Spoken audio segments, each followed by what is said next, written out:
Senhor presidente, senhora vereadora, senhores vereadores, presentes na galeria, aqueles que acompanham os trabalhos dessa casa pelos veículos de comunicação. Essa semana foi uma semana muito cheia, uma semana de grandes debates em toda a sociedade brasileira, e onde também nós pudemos perceber em que tipo de nação nós estamos vivendo. Vamos aos fatos. O direito de protestar é um direito legítimo de todos. Cada um protesta de acordo com aquilo que ele acredita e de acordo com aquilo que ele defende. De uma autoridade pública, no limite, a gente tem que cobrar honestidade. O que nós estamos vendo no Brasil atualmente, hoje, é a ruptura do tecido social e muitas corporações de ofício e grande parte dos seus membros utilizando de todas as medidas e de todas as mentiras possíveis para fazer prevalecer os seus interesses.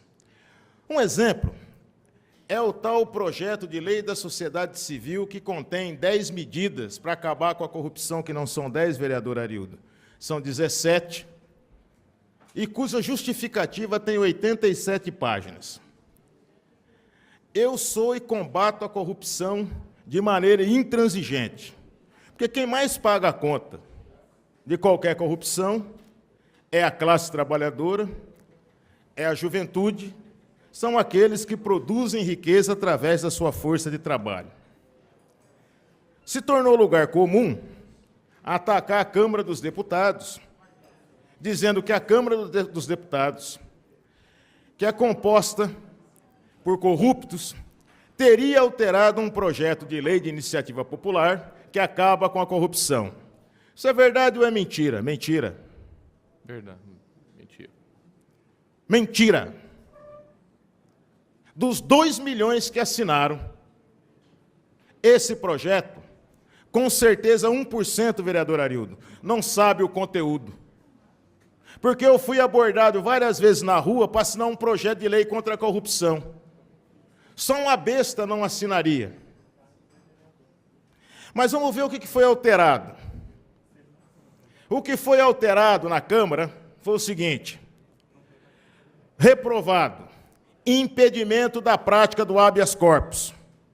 O habeas corpus é uma medida judicial que qualquer cidadão comum pode impetrar para impedir uma prisão arbitrária ou solicitar a liberdade de alguém que tenha sido preso injustamente.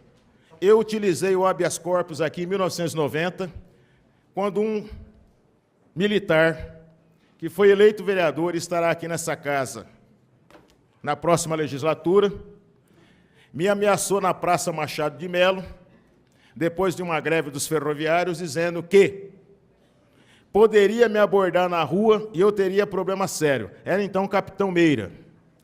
Ele abusou da autoridade. Acho que ele esqueceu, mas eu não. Quem apanha não esquece. Confisco de bens sem prova do ilícito. Caso essa proposta se mantivesse, poder-se-ia determinar o confisco do bem de qualquer pessoa sem prova ou julgamento para tal. Está reprovado também. Reprovado. Pagamento de delator em dinheiro de corrupção. A medida poderia permitir que delatores ficassem com 30% do que foi surrupiado, recebendo pela delação com recursos da corrupção. Simular situação de corrupção para testar a integridade do servidor público. Ou seja, pega um servidor público da CEPLAN, coloca no carrinho dele, doutor Raul, uma malinha com R$1 milhão. Se ele não devolver R$1 milhão, ele é corrupto. Isso é uma ingenuidade, porque o cara sabe que plantaram aquele R$1 milhão na... Mas isso não serve para juiz e promotor, só para os outros. como aqueles que vestem toga são os deuses, eles não vão precisar ser submetidos a isso. Nem a ditadura foi tão longe nesse caso. E outra mentira. A Câmara rejeitou a anistia que buscava perdoar político corrupto. As outras medidas, todas foram mantidas. Para que ninguém me acuse de que eu não tenho nenhum saber jurídico, ou notório saber jurídico, para falar sobre os fatos, porque isso é comum. Eu me apoiei aqui num parecer de um procurador da República de Curitiba, o Fuad Farage, promotor de justiça, doutor, inclusive reconhecido internacionalmente. Eu não vou ler porque é grande, mas se alguém quiser, está à disposição o parecer. Para não dizer que eu fui atrás de uma corporação, eu fui atrás da outra também, do Judiciário.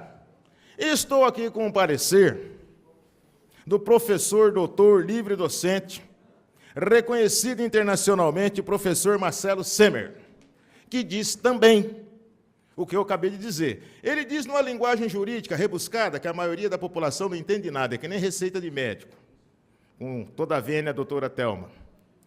Porque isso também faz parte da enrolação da aristocracia jurídica do país. Eles fazem um negócio letrado que ninguém entende e acabou o problema. Aí também fui procurar, veja, Brasil gasta 16 milhões ao ano com aposentadoria de juízes condenados pelo Conselho Nacional de Justiça. Aqui, o cara manda prender uma mulher com 30 presos homens e a pena que ele recebe é ser aposentado e ficar em casa ganhando uma fortuna. Inclusive com os penduricalhos que estão agregados aos vencimentos de juiz, procurador. Penduricalho é penduricalho, seja para mim ou seja para o outro. Então, tem procurador ganhando 78 mil reais por mês. Aí eu peguei o Aires Brito, que diziam que não era um ministro assim muito de centro à direita. Ele está dizendo, atos ilícitos de magistrado exigem demissão, não aposentadoria. E aí, vereador Arildo, eu chego aqui em Bauru, com todo respeito ao Carré, que é o procurador, combatendo a corrupção. Ora, ele me faz uma assembleia no fórum no horário de serviço. Quantos servidores do judiciário podem fazer reunião dentro do fórum no horário de serviço e não ter o dia cortado? Porque se não trabalhou, não pode receber. Nenhum problema com a posição dele, que eu considero uma posição atrasada, autoritária, arcaica. Mas, como servidor, tinha que dar o exemplo. Então, tem que devolver essas horas que ele utilizou, como está aqui no Jornal da Cidade, aos cofres públicos. Porque se apropriar desse dinheiro e não trabalhar, é corrupção também. Uma outra questão, e eu fui vítima também de abuso de autoridade. Eu sofri um interdito proibitório aqui, nessa casa, quando combati a empresa para arrumar lá a Lagoa do Zoológico. Falei na segunda-feira, na terça-feira, meio-dia, tinha um interdito proibitório. Basicamente, eu fiquei proibido de ir Bauru para Pederneira, ou para Jaú. Que se parasse no pedágio, ia preso, vereador Raul. É. E houve um silêncio sepulcral, inclusive dessa casa, em relação a essa medida. Agora, chegando aqui em Bauru, vereador Arildo. Interessante. Faz 8 anos que eu venho falando aqui dos grandes devedores de IPTU. Dr. Paulo é testemunha disso. Dos grandes devedores de água e esgoto. Dos grandes devedores de ISS. E o vereador aqui, que é o atrasado, é o intransigente, é o sectário. Mas em 2013, o próprio secretário de Finanças disse que, somando todas essas dívidas, dava um orçamento do município, quase 1 bilhão. E eu fico imaginando aqui, vereador Arildo, como é que o procurador jurídico do município conseguiu, doutor Paulo, fazer uma portaria elencando uma série de medidas para acabar com o método de trabalho que está criando as condições para que o município seja lesado. Em 8 anos ele não fez, ele conseguiu fazer agora.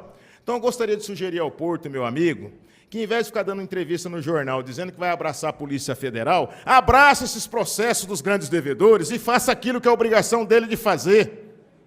Cobre para que o município tenha recurso. Para concluir, senhor presidente, para concluir, Tem 20 minutos. eu estou com a lista de todos os devedores aqui, de IPTU. Pagar o trem. Dou um exemplo, vereador Arildo. O Pagani deve R$ 3.742.419,49.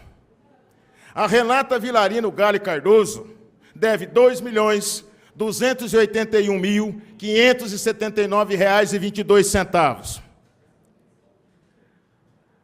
José Augusto Vieira Ranieri deve R$ 1.501.355,56. Ora as bolas, deixa de hipocrisia, paga o que deve ao município, depois vai lá na Getúlio, banar bandeirinha contra a corrupção, porque enquanto não pagar é mais corrupto do que aqueles que eles querem combater. Muito obrigado, senhor presidente.